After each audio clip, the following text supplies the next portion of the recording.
chase to protect the guilty. What eagle nest? Hospital.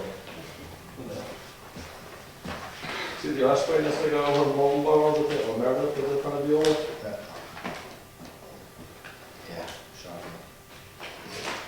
Actually, I saw that, that was pretty impressive. I was driving down that Marlboro Neck Road one time, and an osprey came down and slammed into a dead branch on a tree and clutched it, and came up 15 feet from our van and then just went back off. It was like it was breaking the branch for a nest.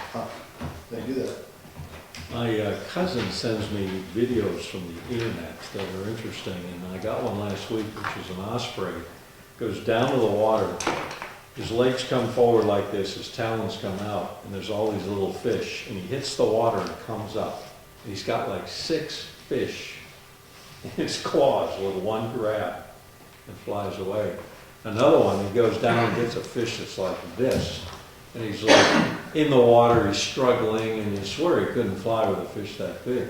And he takes off with it. He's wet. He shakes right mid-flight, carrying this huge fish, points it forward. Water comes off. I can sit there all day trying to fish and won't catch them.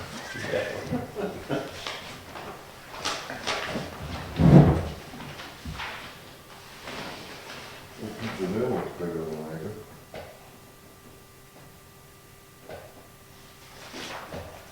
Okay, You got it. People know it. this is the other one.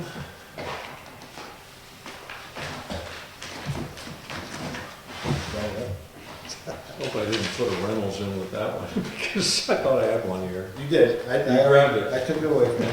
Okay. You want to see it? Yeah. Sorry about that. Everyone's reviewed this one? Yes. And this is the other one, that's why they sent it back. Another dot. They'll get some better This is the one on the island. figures. Right, correct. Pablo calls. He doesn't. He's good at judging other people's. It's Okay, everyone all set with this one, the Reynolds? look complete. I move to sign. Second needs motion. Second, any other discussion? Well, we're gonna forward it to DS after you sign it. Okay, No, we're gonna give it to Monique. That's right. all in favor? Aye. 4 in favor.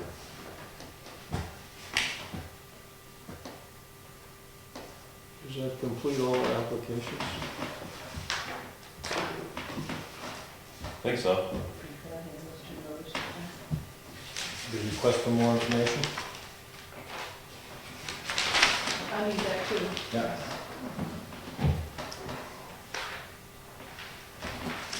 Well, we discussed it with the previous discussion we've already had. Thanks, Steve. Imagine, I'm gonna sit there on Okay, here. Yeah, please. Everything just about headbutt you in your belly button. review update of committee activity. Anybody got any news from other fronts that we haven't talked about? I've not interacted with another committee. Okay. Sounds like a war room near the front. Yeah, it feels like that. Yeah. Has North Korea blown up South Korea yet? Yeah, not the last time I looked. Okay, Union Meadows purchase. We had already, the Abenaki Lady Grace, we voted to go ahead and start this. This is the hazardous material, environmental hazards assessment. So it's not suggesting there are hazardous waste there, but it would search that. And we had, That was one of the requirements for the LCHIP. sure, I don't know where that came from, got mixed in with some other papers. This is a requirement for LCHIP. We already voted on this. There were 2 names given to us. I emailed both of them. She was the only one that responded, and she came in right at the expected price, which is $1,500. I talked to Teresa. She said, you don't need to go to the selectmen, just do it. I emailed her and said, you've got the contract, and anyway, a little time has gone by, and she emailed me back and said, I don't have the contract, this is the contract, and she didn't want to start until I signed it. And so somewhere in here, there's a place to sign. So we did vote to do this, but I want to make sure that everybody's okay with signing this contract so she can start. And her name is, Her name is Grace,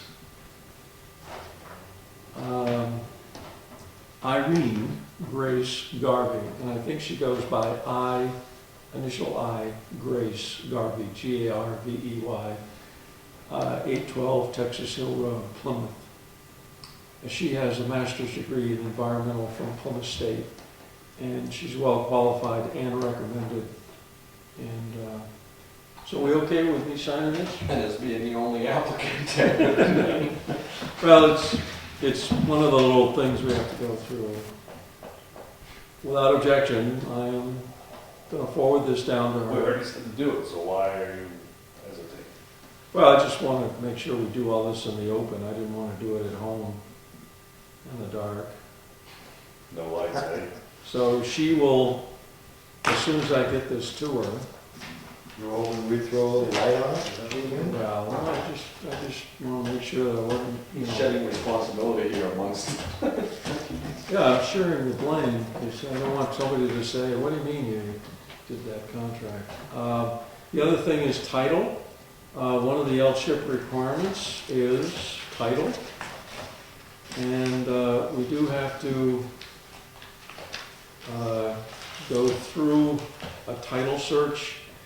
I sent an email to everyone that I sent to Rick today, and I think there's plenty of time, but I put it to him like a proposal.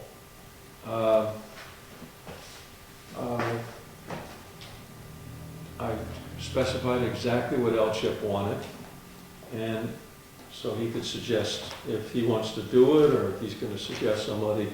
I don't know if a title company can do that, or like a lawyer has to hire a title company to do it, because the lawyers don't physically do the work. Some of them do.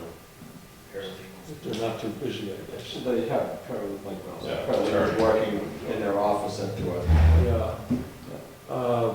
Anyway, the requirement is that we have a letter from a qualified attorney saying that the title is marketable and clear. And so anyway, I put the exact language to him, and we'll see what he responds. Is there any thoughts about, we just want to get an estimate? I asked Rick, I said, what's this involve in terms of time and money? Because I don't know if we want to, I don't know if they can estimate the scope of the job until they get in it. If there is a cloud on the title, you could spend weeks or months negotiating with somebody in California that has a right of way to go logging across the property or something like that. If you want to clear that out, it could take a year, which would be really bad news. But that's what we hope we don't find, but that's a possibility. It also could run into a lot more money than you'd expect if there was some problem. How long have... My understanding of the titles is that they only go back 2 or 3 decades or something, Yeah. 30 years or something. Yeah, How long have I don't know the exact number, so don't quote me on that, but they only go back a certain time frame. And you have to purchase title insurance just in case there's something else out there beyond that, I guess. you know, But the L-chip was either or. How long have Harding and Weber owned those properties? quite a few years, probably since the 60s and 70s, maybe So- before then. Yeah, the general idea is if they've had adverse possession, if they've logged it and take the logs away and nobody said anything, then... Well, no, because some, and I'm not saying that it's in this one, but sometimes you can have in a deed, as for instance, that the people who sold it have 99 years to remove any timber that they want, timber rights type of thing. you know, There's it could go on for 99 years, it could go on for a considerable amount of time.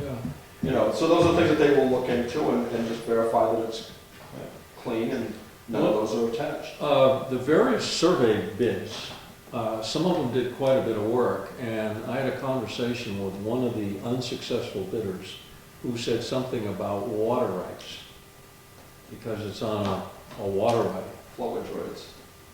And there could be some kind of issue there, more than the usual issue, but anyway, I guess I'm just, like Mr. Sager's the town attorney, we can just throw it in his court and let him run with it. But I have no idea how far it's gonna run, or how much it's gonna cost, or how long it's gonna take. I think he could probably give you a good idea. Okay. I don't think it's that much of a stretch for him to give you A range, Yeah. at least, yeah. a reasonable range that could be stayed within. Well, I guess the way these searches go, that if he looks into it and he finds a uh-oh, then he could warn you that we're into something, you know, somebody has some kind of rights or some clout on it. So if he gets into it, it's either clear or you've got an uh-oh, and then we would be warned that it's gonna take longer, or, you know, if you have to go to somebody and get a sign off, a signature on something to clear the title, that is a problem. It would all depend on what the uh-oh is. Yeah, Different outcomes. well, if he goes through and he doesn't hit the uh-oh, then we're fine, okay. It seems like every transaction I've been involved with, the title search is a $500 fee. Originally, well, there seems to be an either or, a letter from an attorney or a letter from an attorney and title insurance. And I'm not sure, apparently if an attorney is willing to attest, it does not require title insurance the way I read it. You can, but it doesn't require it. Anyway, Rick's got the list of the maps and lots, and he can go with it, and we'll see how it develops. The other thing we need to do, Dave, before you move on, could you finish up with the application? I can't talk and write at the same time. I'll try it. Just right. Okay, the other thing is the survey is moving along. They got a slow start. I kind of felt that, you know, they had 4 weeks to get it blazed, and I sort of feel they wasted a week, but companies have other jobs and other commitments. They don't know they're gonna get a job. And Not not only that, but you're not seeing gonna them get- there doesn't mean they weren't working on it. That's right, they have to do work at the registry and stuff well before they go, because they wanted to see if they could find any plans or anything else around the I property to. didn't know that. It was a week before they got to the registry. And it was 2 weeks before they set foot on the property, and I was hoping for a little faster. But if they get it done on time as they promised, it doesn't matter. Well, they have a contract. Doesn't matter, so, anyway, they're going on it. The other thing is, we need an invoice. I talked to Deb about this. Moose Mountain sent me an email. They committed way back to give us $1,000 to defray the cost and expenses with this, which could mean survey, the environmental assessment, any one of these things. And they sent me an email saying they wanted an invoice and they'll cut a check. Discussed it with Deb, and what I'm gonna do is ask for clarification, because I don't remember exactly what they said they were gonna defray in the way of cost for this 1,000. But it's in the formula of our costs. So if they want to pay for part of the survey, and Fish and Game is anyway, somehow we could give them whatever they need. You know, either split the invoice, split off 1,000, or let them pay 1,000 and then we'll pay the balance. I may be wrong, but my understanding would be that you just invoice them because that money is going into the general fund. I would assume. You might check on that, but I don't think you're gonna be able to put that money into your Fund 3 balance or anything. That's a revenue. So I check on it. I'm just, some of those issues with taking money in and billing get real complicated, so I would speak to Lisa about that and just make sure. Did we ever do anything like other committees have, that conservation is legally able to accept gifts or donations or whatever? Well, I believe after the last vote, the town is now able to do that, The town, which it wasn't before. if we pay for the survey, I guess what I'm thinking is this could be a bookkeeping problem down the road because we have to fill out this whole cost sheet for L-chip to where we're showing the expenses and where the money's coming from. And if they just dump the money, I'm just saying a scenario, if they dump the money in the general fund, we're gonna draw our money from our own conservation funds. I guess what I'm saying is, this might be better if you could have that, like, that person figure out what Moose Mountain wants to help with, and then have, like, this person here build Moose Mountain Yeah. for that $1,000, and then the Conservation Commission will pick up the residual 500 or whatever it is. I think that would be a cleaner way to do it, I'm not sure. Talk to Yeah. our bookkeeper about that, but Because if it went in the general fund, it could just get lost and then it wouldn't be on the books of this project. This is a $1,500 contract, so maybe they could bill us $5 and that's what I'm saying. Invoice. You know, but check with Lisa about that, because there's a lot of different ways that the finances are handled. I thought Keith said 2,000. Hmm? I thought Keith said. they were talking 2,000 and I think what happened was they were motivated to increase the 1,000 commitment. They voted to 2, but they didn't know what we were paying and the kind of deal we were making. And the deal came out kind of so good for the town, I think they dropped the idea of pushing to increase it. You know, at a point, it kind of, I mean, it's still at that point, we're only putting in about 30, so. In other words, the amount of help was based on the amount of need. Yeah, our need seemed embarrassingly low. So anyway, all right. Without Chip's contribution and Fish and Game's contribution, you know, eliminates a lot of liability to the town for the balance. Do we have any correspondence? No. Okay. We're up to update of other board activity, liaison. Let me use that slot to throw out the other thing here about the possible sponsorship of conservation in Iowa. Planning board is doing a workshop, which is Forest Bell, looking at how your planning board subdivision regulations affect water quality, with a big dose of water quality statistics in the lakes. We had a discussion at the planning board meeting the other night where I brought up what I've been talking to with Jason and Tom from New Hampshire Lakes and Linda Shire and I. And we're looking at shorefront owners, their projects, and how they go about these projects with the structure of town regulations and state regulations, and 50% of it in good practices. In other words, not what you can do, but what you should do. There's people who, you know, may have a drip line issue or a steps issue or retaining wall issue. So we think that the two workshops will complement each other. We're not going to bring up a lot about phosphorus in lakes and water quality because we're assuming a lot of people can get onto that idea with 5 minutes. Not good to have stuff running into the lake, not good to have erosion, not good to do projects on your property that are going to increase those things. Most people can accept that pretty easily. So we're not going to spend too much time on it. But we wanted to have kind of a round table where people can say, well, you know, I've got this leaning tree, what do I think I need to cut this tree, what do I do, where do I start? And then we just identify whoever the person is, identifies himself and gives the answer in the briefest possible way. Is it conservation?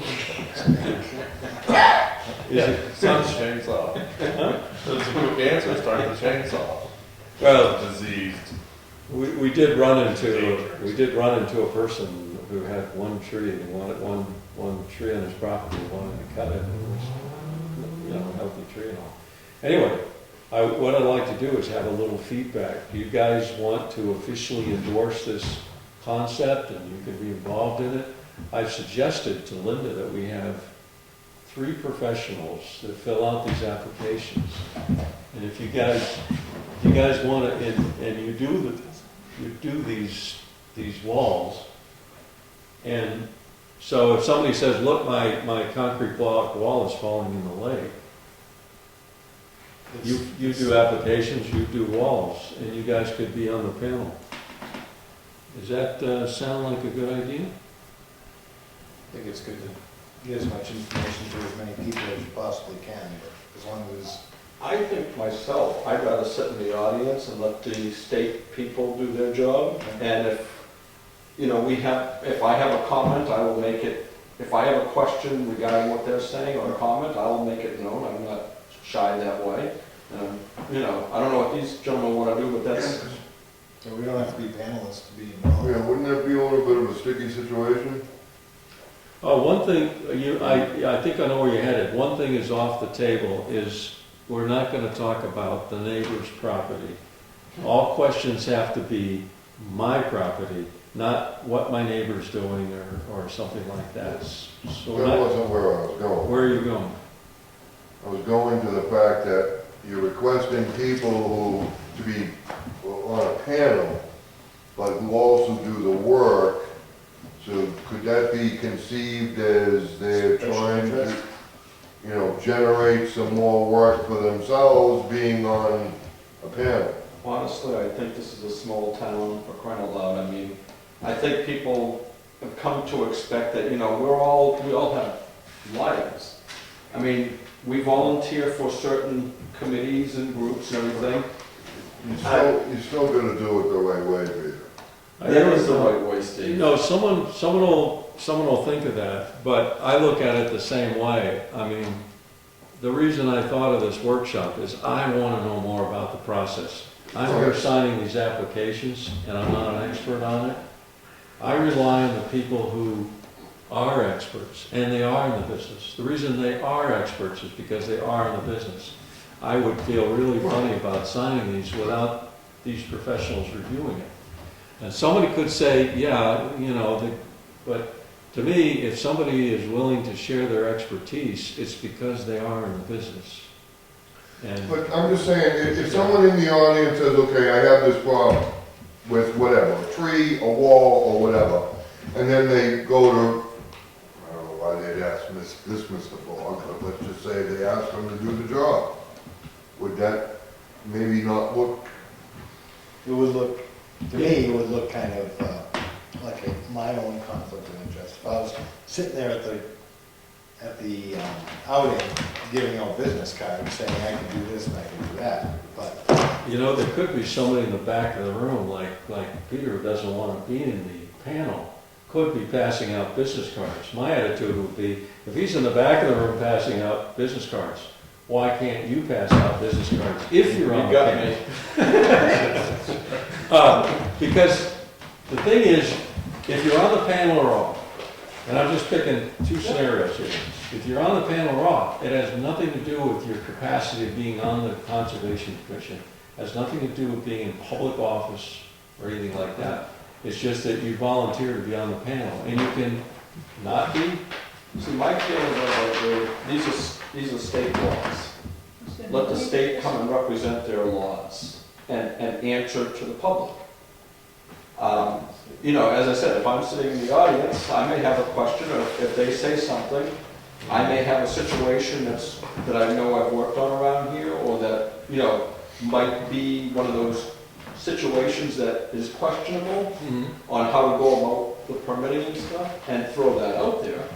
But I don't want to be sitting there giving my opinion on something when I think the state should be there guiding people to handle their forms that they make you fill out. If you're on the panel or off the panel, it's not our intention that you would be interpreting the state law.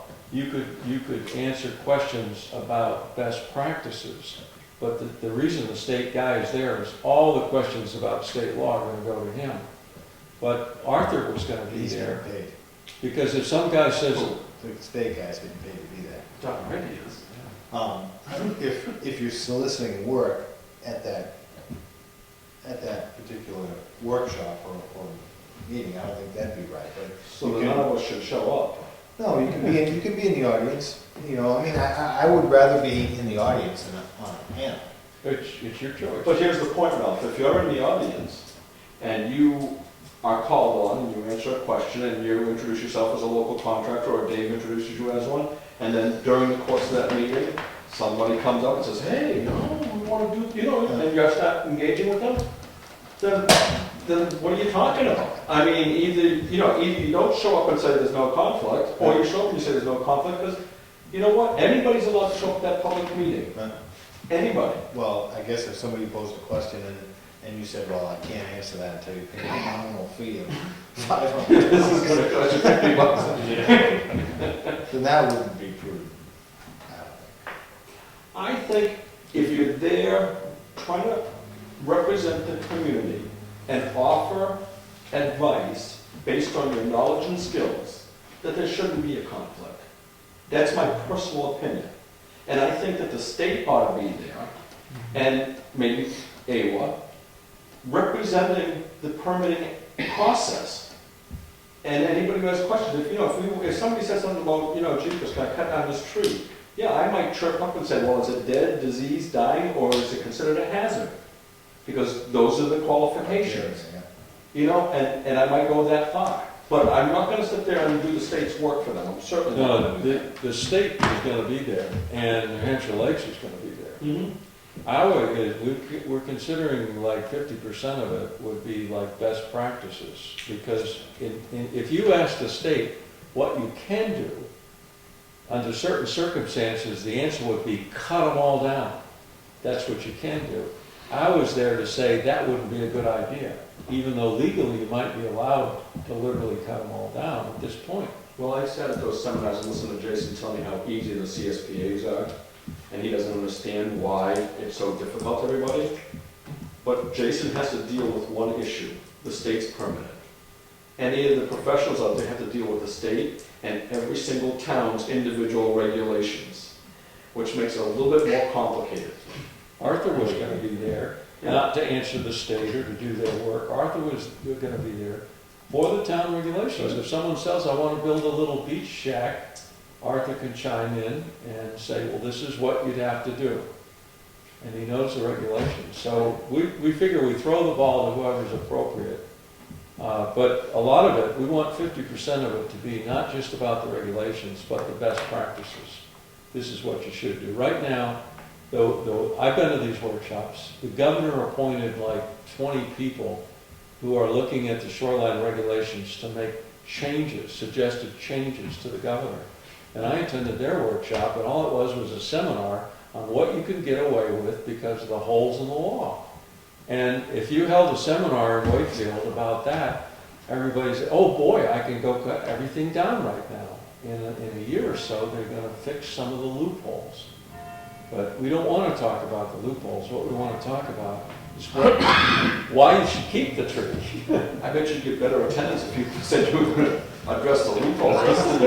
But property is still changing hands. There's a lot of people, one of my neighbors for 30 years just sold his property, and there's a brand new guy there. What does he know about Wakefield regulations, New Hampshire regulations? Now he owns a chunk of shoreline.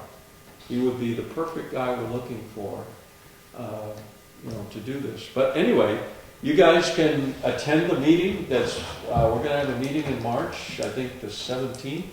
If you're interested, contact me. We're going to be planning this. If you want to be part of it. 17th, or we went by, next, March 17th, May 2013. May 17th. If you want to be part of it, you can chime in and do some of the planning if you want to be part of Quite a bit it. of a wait. Wait till March 17th. My personal feelings, Dave, I think your panel is great if you have Arthur, Linda, Jason, and anybody else from the state, like wetlands, instead of shorelands, wetlands. Jason is actually both right now. Yeah. He got reassigned to wetlands, and he is actually, at this point, 1 foot on the dock and 1 in the canoe, so he can answer questions in both areas. But they may have another person from the state there. You better not try to play soccer. All right, so if you're interested in being involved, you know, think about it, get back to me, because this thing is really gonna happen, it's just a matter of forming it into the They're best. talking about towards the end of the summer, or middle of the summer, right? Sometime in August. We were talking about June, weren't we? No, June 23rd, Saturday. No, that's different.